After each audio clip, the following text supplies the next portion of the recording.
I am their father with every part of my soul and being. In light of the current membership code, only one of my sons is allowed to be a member of our community.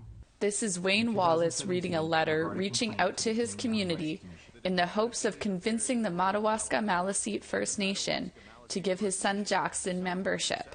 His 8-year-old fraternal twins are both registered under the Indian Act, but only one is a member of his band. For me, it's really important that Jackson is accepted as a member of our community because he is, for all intents and purposes, a member of our community. He is my descendant. He's my son. Wallace lives in Vancouver, but regularly visits Madawaska, a community adjacent to Edmundston, New Brunswick. Wallace's father lives there, and he still considers it home. In 2014, there was a referendum that added a DNA test requirement for paternal offspring to become members. Jackson shares DNA with Wallace's husband, so he's not considered a member. In the very first sentence, it says that our code was done in keeping with Maliseet customs and traditions, and it isn't.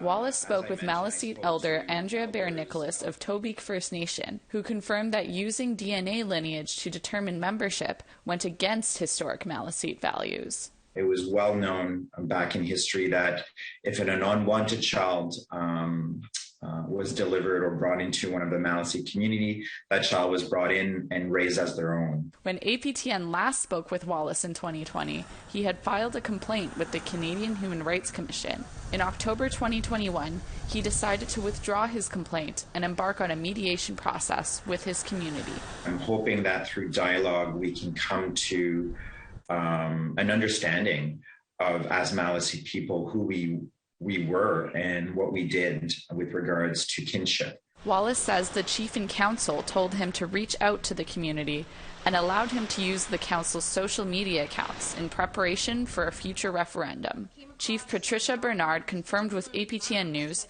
that the chief and council are remaining neutral on the situation and will act in accordance with what the members of the Madawaska Maliseet First Nation decide. I feel like we've lost our way in certain respect when it comes to custom and tradition.